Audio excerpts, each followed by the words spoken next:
Welcome to Crisis in Perception, where we examine the systems shaping our world one book at a time. It is good to be back. Today, we are going to look at a system that I think most of our listeners interact with or have interacted with on a deeply personal level. We trust it, we aspire to it, we view it as this pillar of civilization. I'm talking about the American university. The ivory tower. Exactly, the ivory tower. And I think if you stop someone on the street and ask them, what is a university for? They would give you a very specific set of answers. Oh, absolutely. They'd say it's a place for education, it's a place for the free exchange of ideas, it's a place where smart people sit in rooms and think big thoughts because, as thinking is good. Right. We have this sort of romantic vision of the university as a sanctuary, a neutral zone. A place that is insulated from the messy, dirty business of politics and power. It stands apart. But the premise we are exploring today, based on a really heavy-hitting collection of essays, is that this neutral zone is a complete illusion. We want to ask a much harder question. What happens when we stop looking at the university as a sanctuary and start looking at it as a factory? A factory that was retooled specifically after World War II to produce a very specific kind of product for a very specific customer. That is the core inquiry right there. We are analyzing the American university not as a collection of classrooms, but as a system, a knowledge-producing institution that was fundamentally redesigned by the Cold War. And when you say redesigned, you don't just mean, they added a few classes on Russian history. No, not at all. Yeah. I mean, the plumbing, the wiring, and the foundation were ripped out and replaced. Wow. The argument here is that the Cold War didn't just influence the university. It transformed it into an extension of the national security state. It determined what questions could be asked, how careers were made, and even, how we perceive reality today. And I think it's crucial to flag this right at the start. Why does this matter now? The Berlin Wall is gone. The Soviet Union is history. Why are we doing an autopsy on a system from 1950? Because systems have inertia. Yeah. That is the key concept for this deep dive, inertia. Okay. You can remove the original stimulus, the Soviet threat, but the institutional machinery that was built to respond to that threat keeps running. It just keeps going. The grant systems, the overhead dependencies, the way departments are split up, the very idea of what constitutes serious research. All of that is still in place. All of that is the operating system we are still using. We are living in the house the Cold War built, even if we've rearranged the furniture. So this is a study of structural continuity. Precisely. That's a perfect phrase for it. And just to set the ground rules for you, our listener, we call this crisis in perception because we are trying to see the invisible. But we are not here to do a moral takedown. We aren't here to say professors are sellouts or science is evil. No, absolutely not. That would be boring and, frankly, inaccurate. This is a systems analysis. We are looking at incentives. We are looking at funding streams. Right. We want to understand how a massive influx of money and political pressure shifted the behavior of thousands of brilliant, well-intentioned people. It's not about bad guys. It's about system design. Okay, let's unpack this. Our guide for this journey is a book titled The Cold War and the University. It was published by New Press. And the date is interesting, 1997. That date is essentially the main character of the introduction. Yeah. 1997. Why? What's so significant about that year? Because the Cold War had officially ended. The dust had settled. And the editor, a man named André Schiffrin, he realized something important. During the Cold War, there were plenty of books written about the scandals. The flashy stuff. Exactly. There were books about McCarthyism, about the Red Scare, about individual professors getting fired for being communists. It's the dramatic stuff. The witch hunts. The witch hunts, yes. But Schiffrin realized there was a gaping hole in the history. No one had actually sat down to study the structural changes. There was no data on how the funding itself altered the pursuit of knowledge. He realized we knew who got fired, but we didn't know what got hired. That is a great distinction. Really sharp. So he assembled this kind of Avengers team of scholars, people like Noam Chomsky, R.C. Lawton, Howard Zinn, Laura Nader. These are titans in linguistics, biology, history, anthropology. And he asked them a simple question. How did the Cold War change your field? So let's set the scene. It's 1945. World War II is over. The Nazis are defeated. The U.S. is the last man standing. And standing tall. As Noam Chomsky points out in his opening essay, the United States in 1945 held roughly 50% of the world's wealth. Half. That's unbelievable. It is. We had total dominance over both oceans. It was a level of hegemony that had essentially no precedent in human history. Yeah. We were safe. We were rich. But the vibe wasn't safety. The vibe was panic. It was absolute existential anxiety. Because while we had the wealth, there was this looming shadow of the Soviet Union. And the response to that shadow was to lock everything down. Right. There is a haunting quote in the book from the historian David Montgomery referencing the activist A.J. Must. I have that quote here. Must had asked if the United States was keeping the atomic curtain down tight while demanding the Soviets raise their iron curtain. The atomic curtain. It really reframes the narrative, doesn't it? It really does. We always talk about the Iron Curtain, the secrecy of the East, but Must is pointing out that the U.S. was simultaneously building a massive wall of secrecy around its own science and technology. And the university was inside that curtain? It was ground zero. This is the great transformation. Before the war, universities were these sleepy places. They were gentlemen's clubs, essentially. Small, privately funded. You relied on tuition and maybe a nice gift from the Rockefeller Foundation or the Carnegie family. A gift, meaning here's some money, go do good work. No strings attached, really. Exactly, philanthropy. But during World War II, the government realized something that changed everything. Science wins wars. Right. The Manhattan Project? Radar, the atomic bomb, the proximity fuse, penicillin. These weren't developed by generals in a war room. They were developed by professors in university labs. So the state looks at the university and says, we can't let you go back to studying Greek poetry. We need you on the payroll. Permanently. Yeah. And that is the moment the ivory tower died and the Federal Grant University was born. The central thesis we are exploring is that this flood of federal money turned the university into a tool of national security. It shifted the center of gravity of human knowledge. Okay, let's get into the mechanics of how this happened, because I think people hear funding and they just think, oh, more money is good. But the book argues that the type of money matters. It matters immensely. Yeah. Let's look at System 1, the socialization of research. This is really about the hard sciences. Okay. We're drawing on essays by R.C. Lewontin, who is a legendary biologist, and Ray Seaver, a geologist. And Lewontin focuses on this legal mechanism called the contract. Yes, this is a crucial distinction. Before the war, if you got money from a foundation, it was a grant in aid. A grant. It was a gift. There were very few strings attached. But the military, the Department of Defense, DoD, the Office of Naval Research, ONR, the Atomic Energy Commission, AEC, they don't give gifts. They sign contracts. A contract implies a transaction. I give you money, you give me a product, a deliverable. Exactly. A contract is a purchase order. Now, here's where the system gets clever. Lewontin points out that legally, the government couldn't just hand cash to Professor Smith. They had to give it to the university. Right, to the institution. But the relationship, the negotiation, the project details, the real power was entirely between the professor and the general. So the university administration is just a pass-through, a middleman. Initially, yes. But then the administrators realized they could get a cut. They invented overhead. Overhead. It sounds like the most boring accounting term in the world. But in this book, it's described like a narcotic. It is the drug that hooked the institution.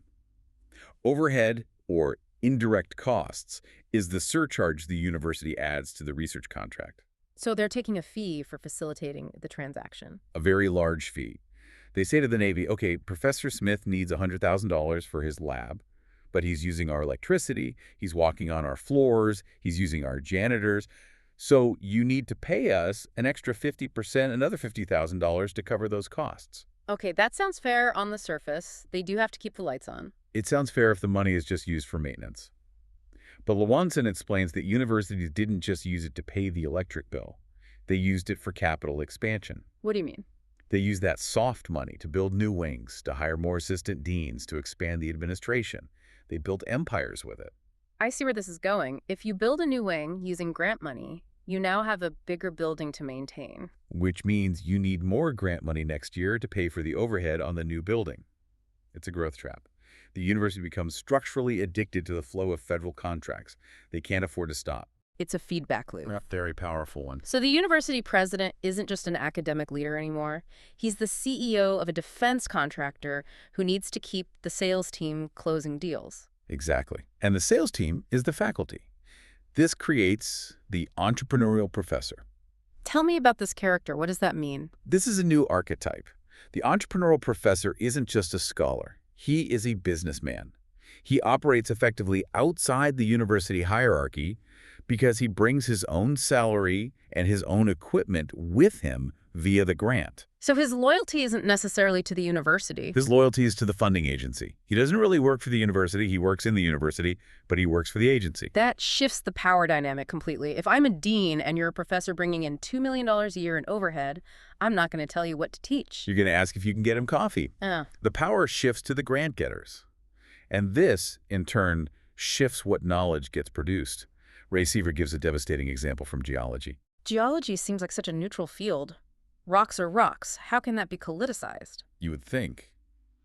But before the war, geology was mostly mineralogy, small-scale, local stuff. After the war, the Atomic Energy Commission needs uranium. They need it desperately for bombs and reactors. So geology becomes a global treasure hunt for uranium. Massive funding pours into exploration geology and high-temperature mineral synthesis. Why high temperature? Because you need materials that can survive inside a nuclear reactor or a jet engine. The entire field tilts. So if you're a young geologist, the career path is obvious. It's laid out for you. Seaver also mentions oceanography. Let me guess. Not to save the coral reefs. Not quite. The Navy had a problem.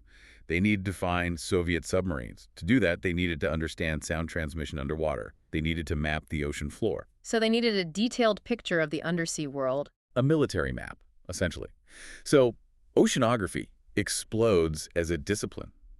If you were a young scientist who wanted to study the mating habits of starfish, good luck getting funding. If you wanted to study acoustic thermoclines, here is a blank check. So the system doesn't explicitly forbid you from studying starfish. No, of course not. It just starves you out. Exactly. It's not censorship. It's a tilting of the playing field. The starfish guy ends up in a basement office with no grad students.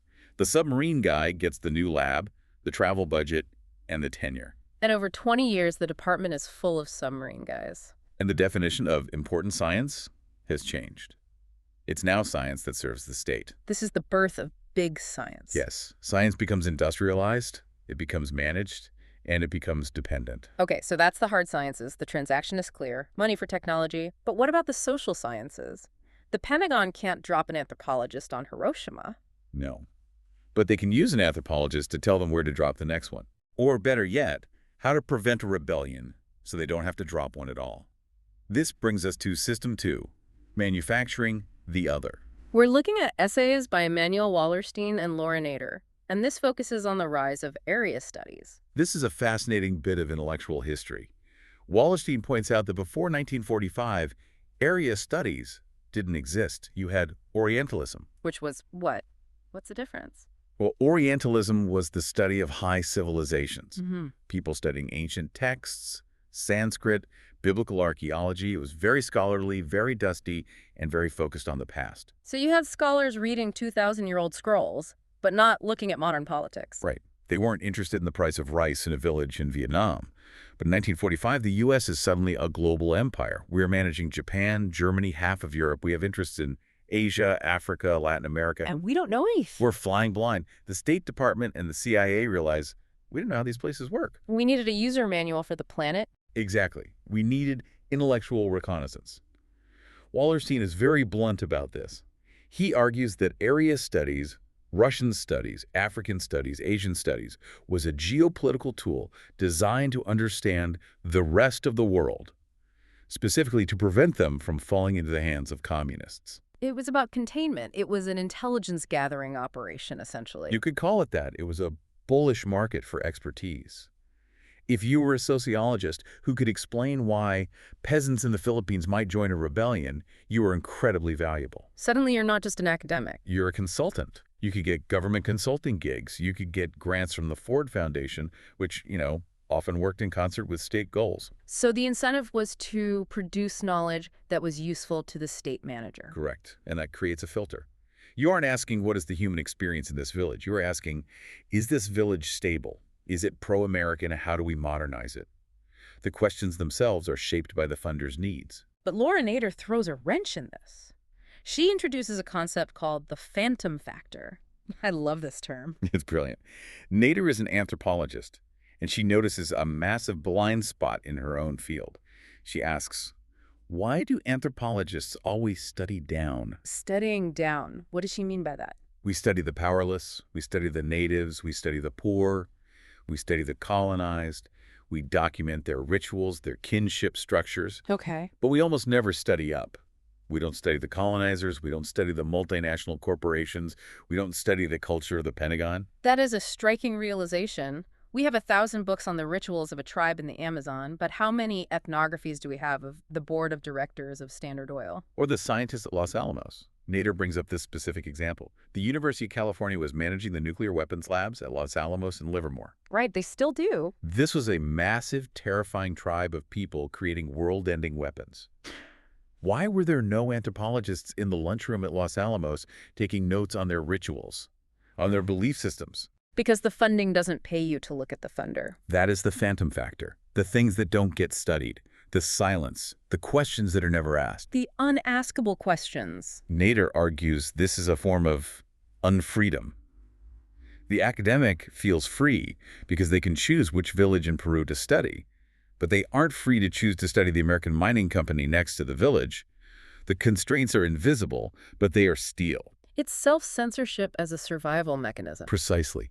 You internalize the constraints until you don't even realize they are there. You just know what a serious research topic is and what a political read, career-ending topic is. Which leads us perfectly to the people whose job it is to explain our own politics. System 3. Political science and history. This is the realm of liberal guardianship. Yes, we are looking at Ira Katznelson and Howard Zinn here. And Katznelson's analysis of political science is really subtle but powerful. He looks at how the field redefined democracy itself during the Cold War. Redefined it how? Well, look at the context. It's the 1950s. You have the memory of Nazi Germany and the reality of Soviet Russia. American political scientists, figures like Robert Dahl and David Truman, became terrified of mass movements. They were afraid of the people. Deeply. They called it morbific politics. Morbific. Like diseased. Sick politics.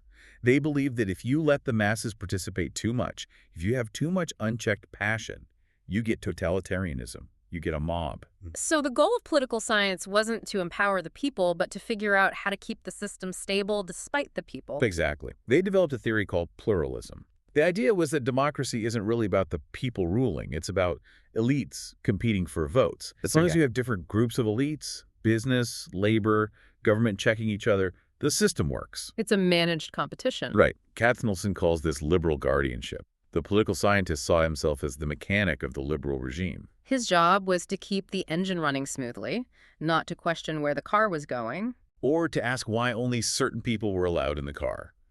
It was an intellectual defense of the status quo. They constructed a reality where apathy was actually a good thing. How so? If the people stayed home, that meant the system was stable and they were content. It was a sign of health, not a sign of democratic failure. That is a wild inversion of democratic theory. And then you have Howard Zinn, who I assume has no patience for this. Zinn comes in with a sledgehammer. He attacks consensus history. He argues that historians in this period effectively enlisted in the Cold War. They wrote history books that presented America as a unified, conflict-free nation. The Disney version of history. Basically. They smoothed over the class struggles, the racial violence, the labor strikes. The narrative had to be, America is the beacon of freedom standing against the totalitarian darkness. So you can't have any skeletons in the closet. To admit that America had deep internal flaws like segregation or poverty was seen as giving ammunition to the Soviets. It was unpatriotic. So historians became TR agents. Zinn argues they became propagandists. By sanitizing the past, they were defending the current political order. It was history as a shield. So let's recap. We have the hard sciences building the weapons, the social sciences providing the intelligence maps, political science and history crafting the ideology and defense. Where does that leave the humanities, the English changers? System 4. Richard Oman calls it the safe eddy. An eddy is a place in the river where the water doesn't move. Exactly. It's a bit of a tragedy. English departments didn't get the big Cold War money. The Pentagon doesn't need a deep reading of Moby Dick. So they were largely ignored. Benign neglect. But Oman argues they were still shaped by the fear. They didn't escape the pressure. Yes, they retreated. They embraced a theory called new criticism or formalism. Break that down for us. What is formalism? It's the idea that you analyze a text only as a text. You look at the metaphors, the rhyme scheme, the structure. You treat the poem as a self-contained object. You strip it of its historical or political context. So you don't ask, what does this poem say about the suffering of the working class in 1850? No. You ask, how does the imagery of the smokestack interact with the iambic meter? It neuters the art. It defangs it. It sanitizes it. And you have to understand why. In the 1930s, literature was very political. Critics talked about class, about capitalism. But in the 1950s, if you talked about class struggle, you got subpoenaed. You got put on a blacklist. So new criticism was a bunker. It was a survival strategy. It allowed English professors to be serious scholars without being subversive. If you aren't just talking about syntax and irony, no one can accuse you of being a communist. It was a safe eddy away from the dangerous currents of politics. But the cost was relevance. But the cost was that the humanities became politically toothless. They disconnected themselves from the real world to stay safe. I want to pause here. We've thrown a lot of information at the listener. I want to try to map this system visually.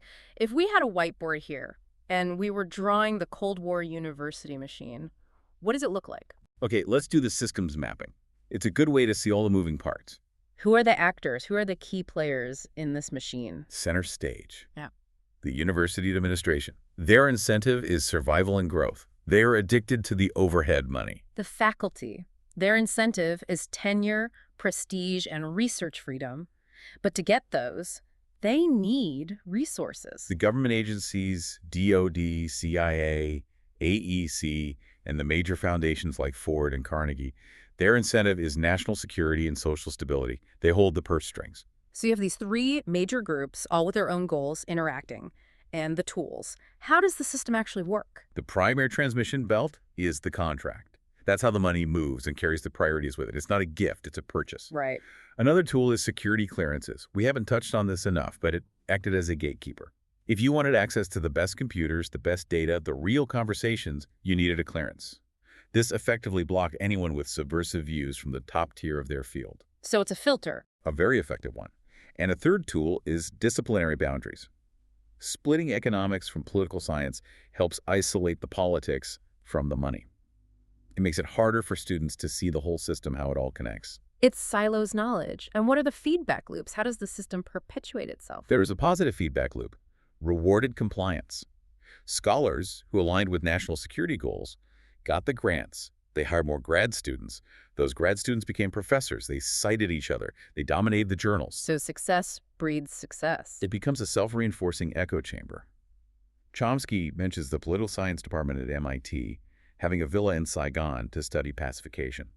That is a massive resource allocation. You can't compete with that if you're trying to study from the library. And the negative loop, the other side of the coin. Marginalized dissent. You didn't necessarily go to jail, although it happened during McCarthyism.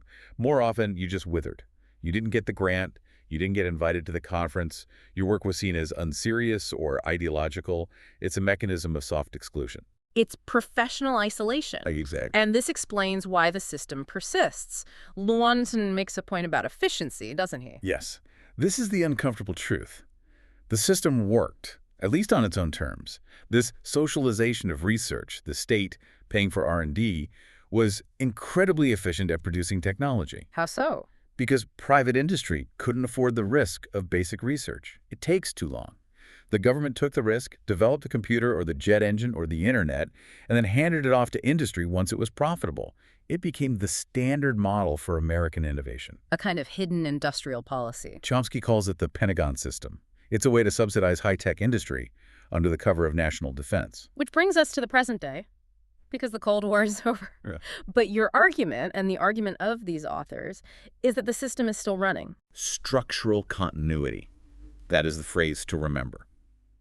The justification changed. We stopped saying red menace and started saying economic competitiveness or global terror or the rise of China. But the mechanism state-subsidized research channeled through universities remains the backbone. But there has been a shift, right? Chomsky talks about the rise of corporate funding. Is that different? It's a huge shift, and this is maybe the most alarming part for modern listeners. Chomsky argues that the Pentagon, for all its flaws, was actually a nanny state for high-tech industry. They funded basic science. They could afford to wait 20 years for a payoff. They funded the internet, ARPANET, long before it was profitable. They weren't looking at the next quarter's earnings. They had a long time horizon. Right. But as funding shifts from the federal government to corporations, the horizon shrinks dramatically. A corporation lives quarter to quarter. If PharmaCorp gives a grant to a biology department, they want a patentable drug in 3 years. And they want to own the results. It's proprietary. Exactly. The Pentagon often allowed research to eventually become public. Corporations demand secrecy, proprietary rights, non-disclosure agreements. So the open university becomes even more closed. So we're moving from a university that serves the state to a university that serves the market. And if you thought the national security state distorted knowledge, wait until you see what the quarterly earnings report does to it. The pressure for short-term, profitable results is even more intense. That is a terrifying thought. The idea that knowledge is now just another asset on a balance sheet. It's the logical conclusion of the system we built in 1945. We turned knowledge into a commodity, and now we're just selling it to a different customer. We also have the issue of the war metaphor. Levantin talks about this. How does that fit in? This is how the system validates itself in the public eye. We seem to only know how to mobilize resources if we declare war. The war on cancer, the war on poverty, the war on drugs. It's a framing device. It's a powerful one. The system is designed for combat. It struggles to mobilize for peace or mere well-being without an enemy to fight. We need a crisis to justify the budget. So bringing this back to crisis in perception, we usually end with a big takeaway. What does this book help us see differently? It challenges us to stop blaming individuals. It's so easy to say, oh, that professor was a sellout. But that misses the point. It's not about individual moral failure. It's about the system they're in. Exactly. We need to see how the availability of grants shifted the entire center of gravity of human knowledge. If you pour water on one side of a garden and not the other, plants will grow on the wet side. It's not the plant's fault. It shaped our perception of reality. It constructed it. The way we see the third world as a place needing development was engineered by these funding priorities. The way we see our own politics as a stable system managed by elites was constructed to ward off instability. We're looking at the world through lenses ground by the Cold War. And the hardest part, as Nader points out, is admitting it, especially for the people inside the system. It is incredibly painful for academics. Their self-image is built on autonomy. I think what I want to think. To admit that you studied what you were paid to study, that you didn't see the phantom factor, that hurts. It strikes at the core of their identity.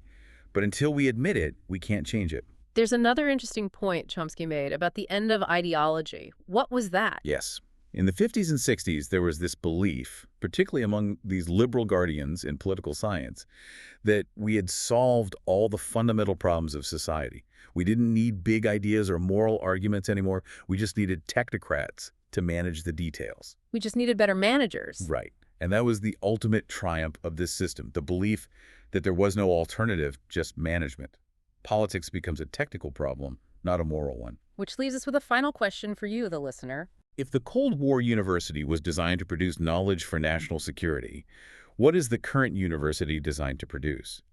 If the funding source determines the output, look at who funds your local university today. Look at the mix of corporate money, student debt, and federal grants. What truth is that specific mix designed to manufacture? That is something to sit with. The next time you walk through a campus, don't just look at the architecture. Look for the plumbing. Look for the money. Indeed. This project is free and publicly accessible.